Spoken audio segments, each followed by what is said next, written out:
a lever sought for that course of action. Is there any objection? There is objection. Question number 2, Maureen Pugh. Thank you, Mr Speaker. My question is to the Minister of Finance. What progress is the government making on keeping the Crown accounts in surplus?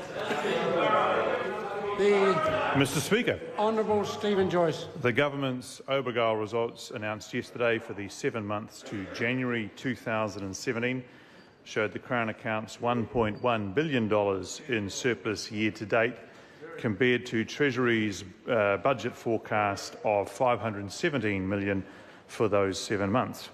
While these year-to-date figures can move around and Budget 2016 forecast only a small surplus for the full financial year, it does show the benefits of the government's continued discipline and focus on balancing the books and the strength of the New Zealand economy. Supplementary. Supplementary question, Maureen Pugh. What is driving this better-than-expected result in the Crown accounts for this financial year? The Honourable Stephen Joyce. Mr Speaker, stronger tax revenues as a result of a healthier economy are flowing through to the government's financial performance.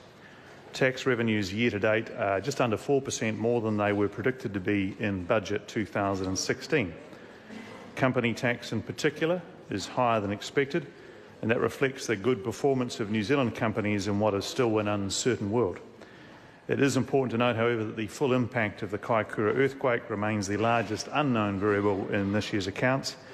But these stronger accounts means we can afford to step in and help those communities and support them when they're most in need. Supplementary. Supplementary question, Maureen Pugh. If those drivers of stronger tax revenues persist, what would be the government's best use of an additional $1 billion? The Honourable Stephen Joyce. Well, Mr Speaker, let's not count our chickens, but the government has 4 key areas in mind when considering its budget priorities for this year. Firstly, providing better public services for a growing country. This needs to be met through a combination of additional funding and productivity improvements. Secondly, of course, building the infrastructure we need to support a growing modern economy. Thirdly, paying down debt, so it is around 20% of GDP by 2020, which would allow us to manage any further shocks that come along in the future. And finally, it's very important to consider the tax burden on Kiwi families, particularly on lower and middle income families that face quite high marginal tax rates. Supplementary question, Grant Robertson. In light of that answer, can the Minister confirm tax cuts are a higher priority for him than restarting contributions to the New Zealand Super Fund?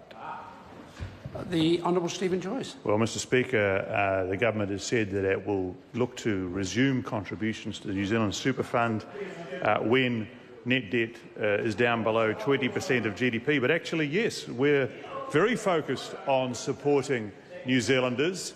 And the member might want to go out and he'd say that he would rather put money into the super fund and rather than considering the tax situation for families in New Zealand. I invite him to continue doing that. Supplementary. Supplementary question, Maureen Pugh. What other uses for additional spending has the government considered? Well, that's a good question. The Honourable Stephen Joyce. Well, Mr Speaker, we consider a range of things. And in fact, I've seen proposals from other groups this week that the government should pay more money into the New Zealand Super Fund. Even during the global financial crisis, in fact, when we were borrowing heavily to support New Zealand families. However, Mr Speaker, even if the government had borrowed an extra $13.5 billion, as advocated by some, to continue contributions through the GFC and the Canterbury earthquake recovery, the Super Fund would still only be contributing an additional $1.4 billion in 2041. That would leave the proponents of this idea short $2.6 billion in 2041 alone. So, unfortunately, this idea does not stack up for a number of reasons, including financial. Order. Supplementary question, Right Honourable Winston. Minister, if borrowing to make contributions to the Cullen or Super Fund is bad economics, why was borrowing to give tax cuts to his mates good economics? The Honourable Stephen Joyce. Well, With the greatest respect, member, his short-term memory must not be as good as his long-term memory, because we didn't. Order. Order. Point of order. The Right Honourable Winston Pugh. I don't intend to put up with insults like that. My question was direct. I didn't impute anything to him, and he gets up and starts with a very wanted, nasty comment, which you and I know will surely lead to disorder. I think the member makes a reasonable point on this occasion. Such a start to an answer will lead to disorder, as has been demonstrated.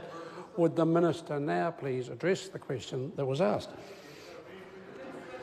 Mr. Speaker, happily, the member is obviously mistaken in this instance, because actually the tax changes we made in 2010 involved making changes where the GST was increased and personal taxes were reduced, and there wasn't a case where we were borrowing money for tax cuts. Question number 3.